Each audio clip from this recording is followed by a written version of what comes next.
चंडीगढ़ में शुक्रवार की रात छेड़खानी और अपहरण की कोशिश के मामले को लेकर हरियाणा की पुलिस और बीजेपी सवालों के घेरे में है। सबसे पहले आपको बताते हैं इस मामले से जुड़ी हुई बड़ी बातें क्या है।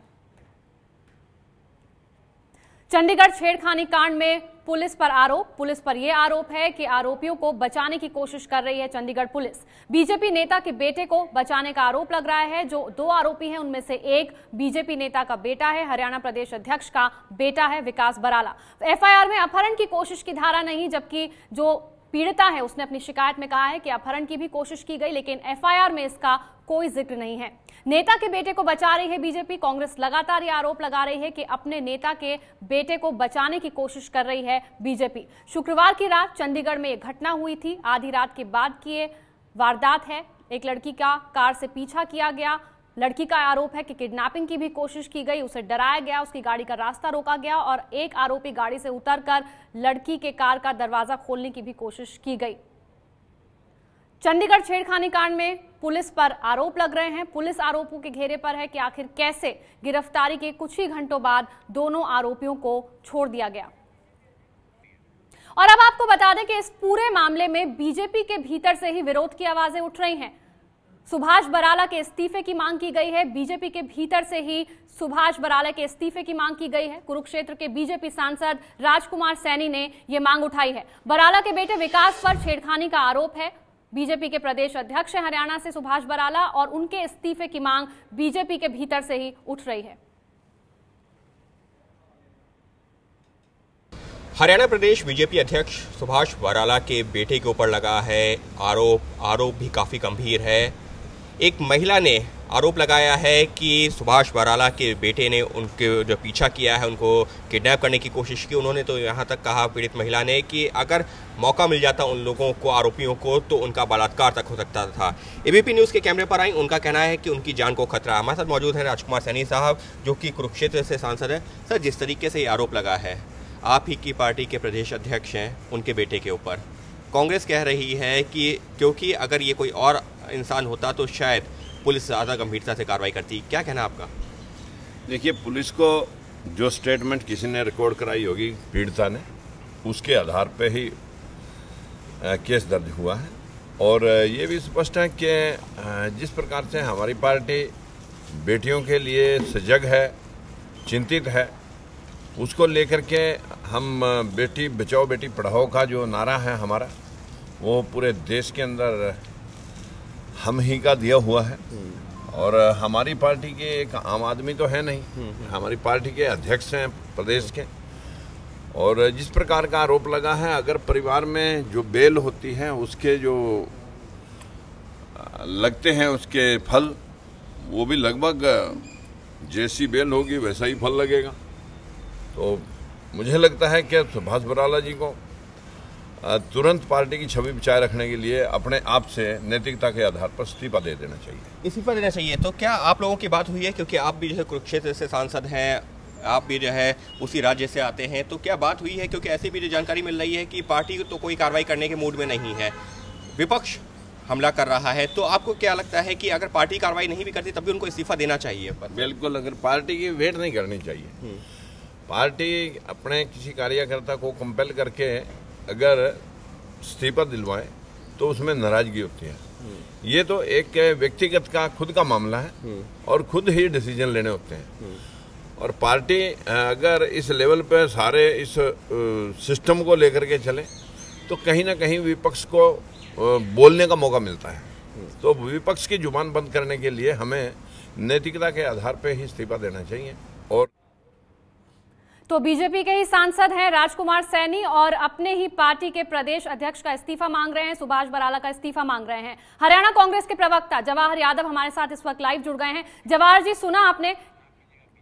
माफ कीजिएगा, वो बीजेपी के प्रवक्ता हैं जवाहर यादव, वो हमारे साथ इस वक्त लाइव जुड़ गए हैं। जवाहर जी, सुना आपने क्या कुछ कहा गया है आपके सांसद की तरफ से? एक तरफ बेटी बचाओ बेटी बढ़ाओ की बात करती है पार्टी और दूसरी तरफ चुप्पी साधे हुए इस पूरे मामले को लेकर।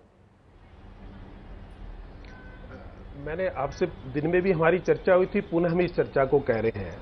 आपके इसमें मैं प्रोमो में देख रहा हूं, आप ये कह रहे हैं कि दबाव डाला जा रहा है और पुलिस को जो काम करना चाहिए था नहीं किया। ये आपकी असहमति हो सकती है, आपकी स्वतंत्रता है, अन्य किसी नेता की असहमति हो सकती है, उसकी स्वतंत्रता है। हमारे लिए इसमें पहली और अंतिम प्राथमिकता है जो शिकायत करता है उसके शब्दों का सम्मान करना। शिकायतकर्ता आपके चैनल पर ही कह रही है, अंतिम तक कह रही है कि पुलिस ने इस पे बहुत अच्छा काम किया है। शिकायतकर्ता के परिवार ने कहीं भी ये नहीं कहा कि किसी तरह का राजनीतिक हस्तक्षेप हुआ है। इससे पहले जब आपसे बात हुई थी तो आप मीडिया पर सवाल उठा रहे थे, आप हम पर सवाल उठा रहे थे, अब आपकी पार्टी के भीतर से ही आवाज उठ रही है, आप ही के सांसद हैं। अब इसका उत्तर, एक व्यक्ति का अपना अपना नजरिया हो सकता है सोचने का, उनका, परंतु सवाल और मैं बताता हूं कौन उठा रहा है। जिस राजनीतिक पार्टी की 10 साल सरकार थी, जहां मंत्री पर, एमएलए पर अटेम्प्ट टू मर्डर, रेप के, सुसाइड के आरोप लगे, जिस मुख्यमंत्री के ऊपर, मैं नहीं कह रहा, ये मेरे मत नहीं है, दूसरी विपक्ष की पार्टी ने 2 महिलाओं के एफिडेविट विधानसभा में लहराए, ऐसी कांग्रेस पार्टी के ऊपर ये आरोप लगे, वो आज हमें शिक्षा देना चाहते हैं, जबकि यहां शिकायतकर्ता संतुष्ट है। और ऐसी आप विपक्ष की छोड़िए ना जवाहर जी, आप अपनी पार्टी की बात कीजिए। आप ही की पार्टी के सांसद ये कह रहे हैं कि क्योंकि सुभाष बराला प्रदेश अध्यक्ष हैं इसलिए उन्हें इस्तीफा दे देना चाहिए। हाँ, साथ में उन्होंने ये भी कहा कि ये उनको व्यक्तिगत रूप से निर्णय लेने की आवश्यकता है, तो ये व्यक्तिगत निर्णय उन्होंने साथ में ये भी कहा, उस लाइन को हमें पूरा करना चाहिए। परंतु मेरा कहना यह है कि इसमें सुभाष बराला जी इंपॉर्टेंट है या जिस लड़के ने शरारत की वो इंपॉर्टेंट है या शिकायतकर्ता। मेरे लिए तो मेरी पहली प्राथमिकता, मेरी पार्टी की पहली प्राथमिकता, जो शिकायत करता है उसको न्याय मिले वो है। और शिकायतकर्ता न्याय कैसे मिलेगा सर? एफआईआर में तो अपहरण की घटना का कोई जिक्र ही नहीं है। उन्होंने जो माननीय न्यायालय, देखिए आपकी इंपॉर्टेंस है या माननीय न्यायालय के सामने, मजिस्ट्रेट के सामने दिया गया बयान की इंपॉर्टेंस है। आप तय कर लीजिए किस बयान को प्राथमिकता देनी चाहिए। 164 के बयान को प्राथमिकता देनी चाहिए। क्या कहा आपने? हमसे तो बाद में बात हुई है, हमसे तो बाद में बात हुई है सर। पुलिस को भी यही बयान दिया गया अपनी शिकायत में। जो पीड़िता है, जो बहादुर लड़की है, उसने यही कहा है कि अपहरण की कोशिश की गई थी। अब मैं ये कहता हूं, इसका मतलब अब मैं ये मान लूं आपके दिए गए बयान की कीमत है, परंतु न्यायालय में दिए गए बयान की एक एबीपी न्यूज एक आज से नई इबारत लिख दे कि भाई न्यायालय के सामने दिए गए बयान की कोई कीमत नहीं, जो एबीपी न्यूज पर बयान देगा हम तो उसकी कीमत मानेंगे। चलिए, शोभा ओझा भी हमारे साथ जुड़ गई हैं, कांग्रेस की प्रवक्ता है, उनसे भी बात करते हैं। शोभा जी, इस पूरे मामले पर आपकी पार्टी का क्या कहना है हम सुन चुके हैं, लेकिन अब आप क्या कहेंगी? बीजेपी के भीतर से ही विरोध के सुर उठ रहे हैं। देखिए, कुल मिला के भारतीय जनता पार्टी का जो खोखला नारा है बेटी बचाओ बेटी पढ़ाओ, वो सबके सामने आ चुका है। और ये कोई पहली बार नहीं हुआ है, पहले भी हम निहाल चंद इनके मंत्री को देख चुके हैं जिसपे रेप केस था और उसको मंत्री बनाया गया और उसे बचाया गया और एफआईआर थी और पुलिस उसे ढूंढ रही थी, वो केंद्र में इनका मंत्री था। और अब बीजेपी के नेता पुत्र की जहां तक बात है, तो ये नेता पुत्र पे जो बार बार यादव जी कह रहे हैं कि पीड़िता कह रही कि मैं संतुष्ट हूं, पीड़िता ने पुलिस की तारीफ की कि पुलिस ने इमीडिएट एक्शन लिया और इसकी वजह से वो बच गई, नहीं तो उसके साथ रेप और मर्डर कुछ भी हो सकता था। वहां पीड़िता बिल्कुल ठीक कह रही है और हम सब तारीफ कर रहे हैं पुलिस की, पर पुलिस ने जो नॉन बेलेबल धाराएं लगाई थी वो इनके बीजेपी के नेताओं के दबाव में वो धाराएं हटा ली गई और फिर जो आवभगत थाने में उस गुंडे की हुई, उस असामाजिक तत्व की हुई, जो इनके अध्यक्ष हैं, जो खुद वहां पहुंचे और जिस तरह से पूरा मामला रफा दफा करने के लिए जो नॉन बेलेबल धाराएं वो हटा ली गई और हल्की फुल्की धाराएं लगाई गई, जिससे कि ये गुंडा जो जवाब देना चाहूंगा बेटी को के साथ रेप करना चाह रहा था, उसका मर्डर करना चाह रहा था, उसको बचाने की कोशिश। यादव जी थोड़ा सा पेशेंस रखिए, मैंने भी बड़े पेशेंस के साथ आपको सुना है, तो कृपया करके विपक्ष की आवाज को दबाने की कोशिश मत करिए। तो बिल्कुल शांति से सुनिए, आप 5 मिनट बोल चुके हैं। देखिए, यही तो तरीका होता है कि आप चुप रहिए ना, तभी तो टोकना नहीं होगा। तो जिस तरह से जिस तरह से भारतीय जनता पार्टी का असली चेहरा इस पूरे देश के सामने आ रहा है कि किस तरह से ये वो लोग जो रेप करते हैं, गैंग रेप करते हैं, अगर भारतीय जनता पार्टी के नेता हैं उनसे संबंधित है तो धाराएं इतनी हल्की फुल्की लगवाते हैं कि उनका कोई कुछ नहीं बिगाड़ सकता। ये बेटी को न्याय कैसे मिलेगा आप बताइए? जब धाराएं हल्की रहेगी तो इस बेटी को न्याय कैसे मिलेगा? इस बेटी को न्याय मिलने का सवाल ही नहीं उठता है। जवाहर जी, शोभा जी का ये कहना है कि हल्की धाराएं इसलिए लगाई गई ताकि जमानत मिल जाए। देखिए, मुझे ताज्जुब होता है, एक राष्ट्रीय पार्टी की महिला विंग की राष्ट्रीय अध्यक्ष के शब्दों को सुनिए आप। जिसने रेप किया, जिसने मर्डर किया, उस पर हल्की धाराएं लगा दी गई, ऐसी एक राष्ट्रीय अध्यक्ष कह रही है। आप कैसे शब्दों का इस्तेमाल कर रहे हैं? क्या किसी का रेप हो गया, किसी का मर्डर हो गया, अभी आपने बोला कि उस पर हल्की धाराएं लगा दी? राजनीतिक विरासत पाने बताइए यादव जी। निहाल अब मैं अपनी बात कह लेता हूँ, अब मैं अपनी बात बोल लेता हूँ, अब मैं अपनी बात कह लेता हूँ। अब मुझे अपनी बात कहनी चाहिए, नहीं कहना चाहिए? अब आप बीच में आ गए, अब आप बीच में आ गए हो, लगाई गई उसके बाद हटा, अब आप बीच में आ गए हो, अब आप बीच में आ गए हो। और दूसरा, शोभा जी, राजनीति के चलते हुए कम से कम हम पीड़िता के दर्द को ध्यान रखें, उनके शब्दों का ध्यान रखें। मैं आपको बताना चाहता हूँ सम्मान के साथ जो पीड़िता का जो बयान है, जिसका जिक्र मैं कर रहा हूँ, नॉन अवेलेबल धारा। अरे सुन लीजिए, अब आप फिर बीच में आ गए, आप मजाक कर अरे रहे ये हैं। भ्रम ज्ञान, शोभा जी आप मेरे बात ले लीजिएगा, के साथ मजाक शोभा कर जी रहे ये हैं। भ्रम ज्ञान आप मेरे बात ले लीजिएगा, मुझे बोलने दीजिए, मुझे बोलने दीजिए, मुझे बोलने दीजिए, मुझे बोलने दीजिए, मुझे बोलने दीजिए, मुझे बोलने दीजिए, मुझे बोलने दीजिए। देखिए, आप महिला, मैं आपका सम्मान करता हूं, मुझे बोलने दीजिए। देखिए, पीड़िता का जो अंतिम बयान है, शोभा जी आपको सम्मान के साथ याद दिलाना चाहता हूं, वो कल रात्रि का बयान है। रात्रि का बयान क्या है? वो आप देश को गुमराह कर रहे। पीड़िता ने दो अलग-अलग बातें कही है। आप फिर बीच में आ गए हो। कहा कि पुलिस आपने कोई नैतिकता है या नहीं है, पर उसने साथ में ये भी कहा कि है या नहीं है, जो एफआईआर दर्ज की आचरण गई ऐसे थी, रहेगा। किडनैपिंग की आप में धारा कोई थी, वो क्यों नैतिकता है या पुलिस नहीं ने? है? आप में कोई नैतिकता नाम की कोई चीज है या नहीं है, जो मुझे बोलने नहीं दे रहा? बात कर रहे हैं यादव जी। आप में कोई नैतिकता नाम की चीज है या नहीं है? आप श्रद्धांजलि अर्पित कर चुके हैं हरियाणा में, एक बार नहीं कई बार। मुझसे बात कीजिए। तो चंडीगढ़ छेड़खानी मामले के बाद से ही बीजेपी लगातार सवालों के घेरे में है। कांग्रेस बीजेपी पर यह आरोप लगा रही है कि बीजेपी अपने नेता के बेटे का बचाव कर रही है। हमारे साथ कांग्रेस की प्रवक्ता शोभा ओझा बनी हुई है, हमारे साथ बीजेपी के प्रवक्ता जवाहर यादव भी जुड़े हुए हैं। जवाहर जी, मेरा सवाल आपसे ये है कि क्या अब सुभाष बराला का इस्तीफा मांगेंगे आप? अमाया जी, हम तथ्यों को कैसे तोड़ते मरोड़ते हैं। अभी आपका प्रोमो मैंने देखा कि इस वाले मामले में हरियाणा की पुलिस पर प्रश्न चिन्ह। हरियाणा का ये मामला नहीं है, हरियाणा की पुलिस दूसरे स्टेट में जा नहीं सकती और आप प्रश्न चिन्ह हरियाणा की पुलिस पे लगा रहे हैं। तो मुझे लगता है कि जल्दबाजी में चीजों को दिखाने से, क्योंकि आपके चैनल से परसेप्शन बनती है, हम तथ्य ठीक रखें। आपका मैं जवाब दूंगा, इससे पहले मैं शोभा जी को जवाब देना चाहूंगा। आरोपी तो आपके हरियाणा प्रदेश अध्यक्ष का बेटा है ना, इसलिए हम हरियाणा का सवाल उठा रहे हैं। हाँ, अब कोई बात नहीं, उसका जवाब ले लीजिए मुझसे। परंतु एक बार पहले मैं शोभा जी को जवाब जरूर देना चाहता हूं, क्योंकि बीच में इनके शोर के कारण लोगों तक आवाज नहीं पहुंच पाई थी। शोभा जी, हम आपके हर उसका स्वागत करेंगे जो शिकायतकर्ता को न्याय दिलाने में मदद करता हो। हम ये चाहेंगे, आपके साथ हम भी चाहेंगे कि अगर कोई आरोपी है उसको कठोर से कठोर सजा मिले। परंतु मैं आपसे भी एक नैतिकता की उम्मीद रखता हूं। आप राजस्थान तक चले गए थे हरियाणा के विषय को लेकर, तो मैं कहूंगा इस पर आप कोई टिप्पणी करना चाहेंगे क्या कि आपके मुख्यमंत्री के ऊपर 2 महिलाओं के एफिडेविट को विधानसभा में दूसरी पार्टी के नेताओं ने दिखाया था, आपके 3 मंत्रियों पे हत्या रेप के केस लगे थे, क्या नैतिकता की यह जिम्मेवारी लेते आज पूरा देश आपको देख रहा है, आप अपने मुख्यमंत्री का उन नेताओं की आलोचना करेंगे नहीं करेंगे, ये आपको तय करना चाहिए, नंबर 1। अब मैं आता हूं कि सुभाष बराला जी को इस्तीफा देना चाहिए या नहीं देना चाहिए, आपने ये मुझसे प्रश्न किया। सुभाष बराला जी हरियाणा में हमारे प्रदेश के नेता है। चंडीगढ़ की एक घटना घटी जिसमें उनका बेटा आरोपी है। अगर सुभाष बराला जी ने कहीं भी पुलिस को इन्फ्लुएंस करने के लिए कहीं भी अपने पद का यदि दुरुपयोग किया है तो निश्चित रूप से उनको सजा मिलनी चाहिए। परंतु जब पीड़िता ये कह रही है और पीड़िता का परिवार कह रहा है, हमारे लिए सबसे इंपॉर्टेंट ना जवाहर यादव है ना कांग्रेस है ना बीजेपी है, पीड़िता ये कह रही है कि बीजेपी नेता का बिगड़ैल बेटा आखिर कैसे छूटा और क्या ऐसे ही बीजेपी बेटियों को बचाएगी, ये तमाम सवाल हम उठा रहे हैं। कांग्रेस और बीजेपी से तमाम खास मेहमान हमारे साथ बने हुए हैं। शोभा ओझा जी हमारे साथ बनी हुई है, साथ ही साथ जवाहर यादव भी हमारे साथ बने हुए हैं। शोभा जी, मैं चाहूंगी कि हम मुद्दे से भटके नहीं, लेकिन जल्दी से जवाब दीजिए जवाहर यादव ने जो आप पर आरोप लगाए उन पर।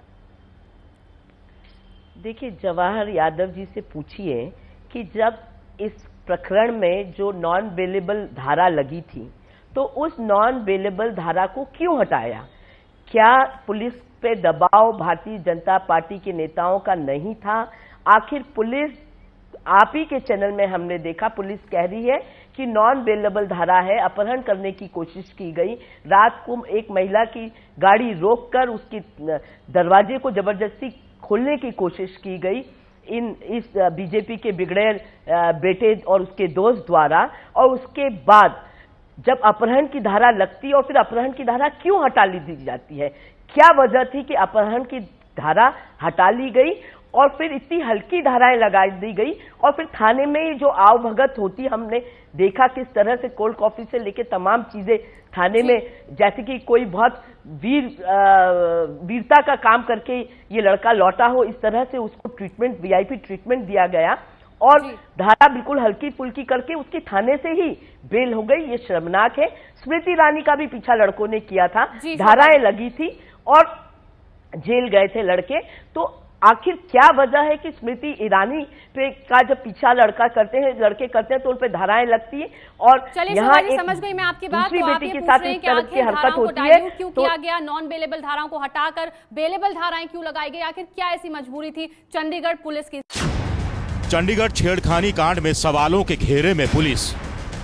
हरियाणा बीजेपी अध्यक्ष के बेटे पर हैं आरोप। पुलिस पर बीजेपी अध्यक्ष के बेटे को बचाने का आरोप। अपहरण की कोशिश की दी गई थी शिकायत। एफआईआर में नहीं लगी अपहरण की कोशिश की धारा। कमजोर धाराओं में केस की वजह से छूट गया आरोपी। क्या ऐसे बेटी बचाएगी बीजेपी? एबीपी न्यूज पर बड़ी कवरेज लगातार। तो चंडीगढ़ में छेड़खानी की घटना को लेकर लगातार पुलिस पर सवाल उठ रहे हैं, साथ ही साथ बीजेपी भी कटघरे में है और इस मामले में हम लगातार चर्चा कर रहे हैं। कांग्रेस की प्रवक्ता शोभा ओझा हमारे साथ बनी हुई हैं, हरियाणा बीजेपी के प्रवक्ता जवाहर यादव भी हमारे साथ हैं और इस चर्चा में हमारे साथ एक नए मेहमान भी जुड़ गए हैं, यूपी पुलिस के पूर्व डीजीपी विक्रम सिंह। विक्रम सिंह जी, आरोपी जो भी कुछ कह रही है, ये जो बहादुर लड़की है उसने क्या कुछ कहा है वो हम अपने दर्शकों को दिखाएं, उससे पहले मैं आपकी जल्दी से एक प्रतिक्रिया चाहती हूं। पुलिस की कार्यवाही को लेकर सवाल उठ रहे हैं। ये बोला जा रहा है कि अपहरण की शिकायत की गई थी लेकिन उसके बाद भी इसे एफआईआर में शामिल नहीं किया गया। आप क्या कहेंगे?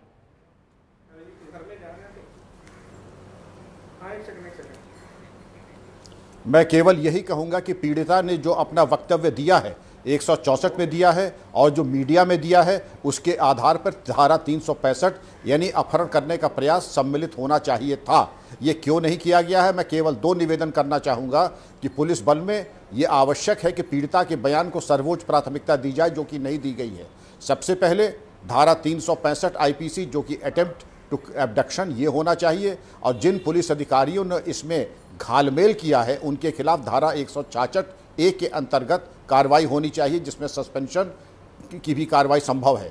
इसके अलावा क्या ये प्रतीत नहीं होता है कि विकास बराला को मदद करने की नीयत से धाराएं हल्की की गई? एसीपी एक वरिष्ठ स्तर होता है बयान देने का और उसके द्वारा पहले कहा कि ये नॉन बेलेबल है, फिर कहा ये नहीं ये बेलेबल है। तो ये चीज़ें कुछ समझ में नहीं आती। सोच समझ करके होमवर्क करके उनको बयान देना चाहिए था। और पीड़िता अगर आज आपके सामने कह रही है अटेम्प्ट टू एब्डक्शन किडनैपिंग हुई है तो अब उसका समावेश एफआईआर में क्यों नहीं किया जा रहा है? इसको तत्काल करके और पुनः इनकी गिरफ्तारी विकास बराला की होनी चाहिए। नहीं होने पर पुलिस की और प्रशासन की विश्वसनीयता धूमिल होगी और आप कुछ भी करें वो मान्य नहीं होगा। पीड़िता का बयान सर्वोपरि और उसकी सर्वोच्च प्राथमिकता होनी चाहिए। बिल्कुल, और हम भी यही सवाल उठा रहे हैं कि आखिर क्यों इन धाराओं को हल्का किया गया। चंडीगढ़ में जो छेड़खानी की घटना है उसे लेकर लगातार पुलिस पर सवाल उठ रहे हैं और जो भी कुछ पीड़िता ने एबीपी न्यूज से कहा है, आइए आपको सुनाते हैं।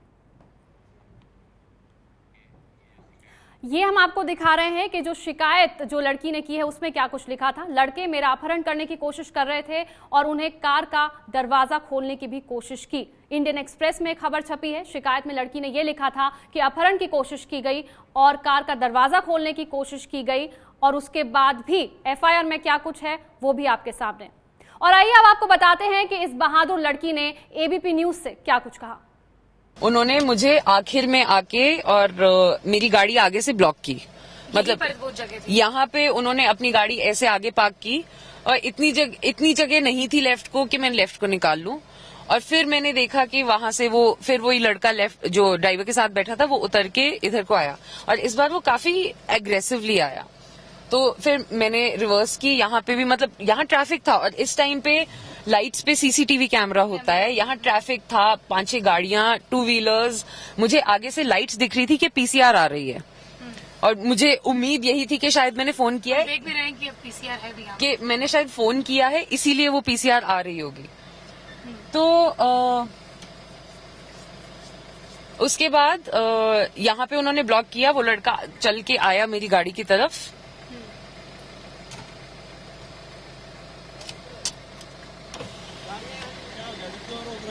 सर इंटरव्यू कर रहे हैं। हम यहाँ पर देख भी रहे हैं कि पीसीआर जो है वो चेक भी कर रही है, ट्रैफिक पुलिस यहाँ पर है और सारी जितनी भी गाड़ियां हैं उन सभी को चेक कर रही है। क्या उस दिन भी ऐसा हुआ था क्या? उस दिन जब तो उन्होंने ब्लॉक किया, वो चल के उतर के आए मेरी गाड़ी की तरफ, तो मैंने राइट को ले ली, तो उसने आके पीछे शीशे पे अपना हाथ जोर जोर से मारा। हाँ, मेरे कैमरा पर्सन पीछे बैठे हुए, दरवाजा खोलने की कोशिश की। आपने लॉक किया था? हाँ, मैंने लॉक किया हुआ था। इतने में वो पुलिस आई और मैंने देखा कि, और मैं हॉर्न भी बजा रही थी ताकि लोगों को पता चले कि यहाँ कुछ हो रहा है। तो इतने में पुलिस आई और मैंने देखा कि वो भाग के वहां से आ रहे थे और वो सीधा उन्हीं की गाड़ी की तरफ जा रहे थे, क्योंकि उन्हें नंबर तो पता था और कि कौन सी गाड़ी है क्या है। तो वो उनकी गाड़ी की तरफ गए और काफी ट्रैफिक था, तो उस टाइम मुझे पता था कि अब ये पकड़े जा चुके हैं, अब ये इनके लिए भागना मुश्किल है। यही जगह जहाँ पर हम हैं इस वक्त, यहीं पर ही हो जगह? यहीं पर था। तो फिर मैंने देखा कि पुलिस ने उन्हें पकड़ लिया, तो फिर मैं घर चली गई क्योंकि मैं वेट नहीं करना चाहती थी और मैं पहले घर पहुंचूं, सेफ हूं। मुझे ये पता है कि मैंने जो किया है एग्जैक्टली लीगल प्रोसीजर के हिसाब से किया है और मैंने जो स्टेटमेंट दी है वो एग्जैक्टली ऐसे दी है जैसे हुई थी। और जितनी चंडीगढ़ पुलिस ने मेरी हेल्प की, मुझे जब हेल्प की जरूरत थी उन्होंने मेरी हेल्प की और they did an excellent job. तो लड़की ये साफ कह रही है कि लड़कों ने उसकी कार का गेट खोलने की कोशिश की। जवाहर यादव जी, मेरा सवाल आपसे ही है, सुन लिया आपने इस बहादुर लड़की ने क्या कुछ कहा है, कार का गेट खोलने की कोशिश की, वो तो सेंट्रल लॉकिंग थी इसलिए दरवाजा नहीं खुला। क्या अब भी आप यही कहेंगे कि सिर्फ पीछा करने का ही मामला है? अब मेरा निवेदन है, आप मुझे ध्यान से सुनेंगे और बीच में कोई डिस्टर्ब नहीं करेगा। देखिए, शोभा ओझा जी से तो मुझे ये उम्मीद भी थी कि मेरे प्रश्नों का वो उत्तर नहीं देंगे, परंतु उनके प्रश्नों का उत्तर मैं देना चाहता हूं।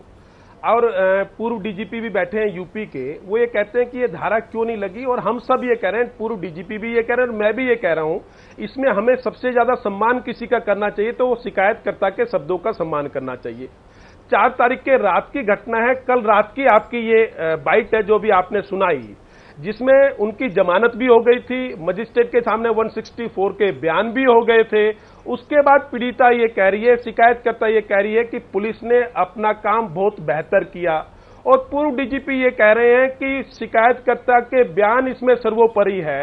164 का बयान जो संवैधानिक रूप से बयान माना जाता है, उसमें उन्होंने जो कहा उसके अगर आधार पे धारा नहीं लगी तो मुझे लगता है कि हम वो धारा जबरदस्ती क्यों लगवाना चाहते हैं। धारा लगाई गई, अभी मेरे पास एक सेकंड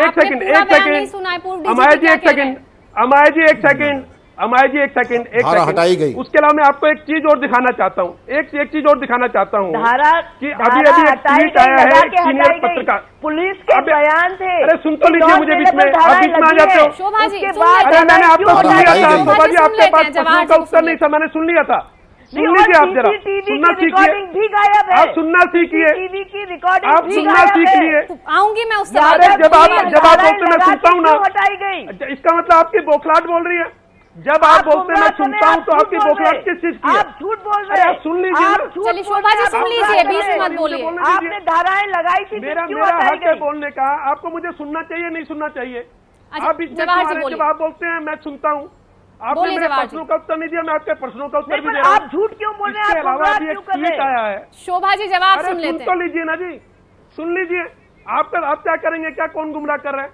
आप सुनना सीखिए। आप राष्ट्रीय अध्यक्ष महिला कांग्रेस की। चलिए जवाहर जी जवाब जो पीड़िता का परिवार कह रहा है, अभी ट्वीट धारा नॉन अवेलेबल लगाई थी, अरे सुनना सीख लीजिए, उसे क्यों हटाया? मेरी आवाज को मत दबाओ। सुन लेते हैं। अरे मुझे मालूम है आपने इमरजेंसी लगाई थी देश में, मुझे मालूम है आपने इमरजेंसी देश पे लगाई थी, जवाहर जी मुद्दे से ना भटकिए, ये बताइए कि नॉन अवेलेबल धारा पहले लगाई उसके बाद हटा दी गई। मुझे बात करने दीजिए मीडिया से, ढाकने की कोशिश आप मुझे मीडिया से बात करने दीजिए। इमरजेंसी लगाने वाले लोग मुझे क्या यहाँ भी मुझ पर इमरजेंसी लगाना चाहते हैं?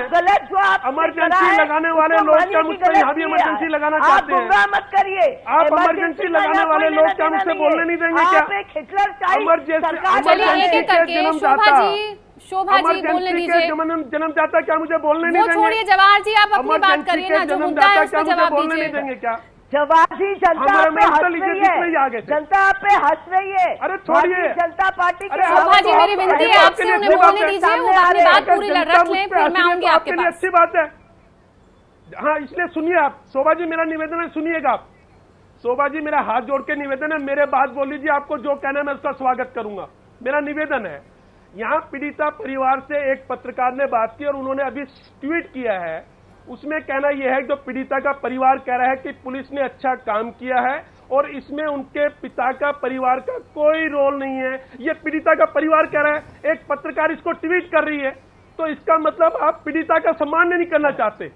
आपके अनुसार धाराएं चलेगी या पीड़िता के बयान के आधार पर जो मजिस्ट्रेट के सामने बयान हुआ या उन्होंने जो अंतिम बयान दिया, आप इससे अपनी राजनीतिक धरातल को खोई धरातल को नहीं पा सकते। शोभा जी मैंने पीड़िता को संतुष्ट करना है, ना कि आपको संतुष्ट करना है। अपहरण का प्रकरण क्यों नहीं दर्ज शोभा हुआ? जी, क्यों पुलिस थाने से ही जमानत हो गई? ये तमाम चीजें जिसका जवाब। बीजेपी नेता का बिगड़ैल बेटा आखिर क्यों छूटा? क्या ऐसे ही बेटी बचाएगी बीजेपी? यही सवाल हम उठा रहे हैं, चर्चा कर रहे हैं तीन खास मेहमानों के साथ। कांग्रेस से शोभा ओझा हमारे साथ हैं, बीजेपी से जवाहर यादव और यूपी पुलिस के पूर्व डीजीपी विक्रम सिंह भी हमारे साथ बने हुए हैं। विक्रम सिंह जी, मेरा अगला सवाल आपसे ही है। पीड़िता को हमने सुना, एबीपी न्यूज से उसने साफ ये कहा है कि उसके गाड़ी की जो दरवाजा है उसे खोलने की कोशिश की गई। क्या ऐसे में किडनैपिंग का मामला नहीं बनता, अटेम्प्ट किडनैपिंग का मामला, और क्या उसे एफआईआर में शामिल नहीं किया जाना चाहिए?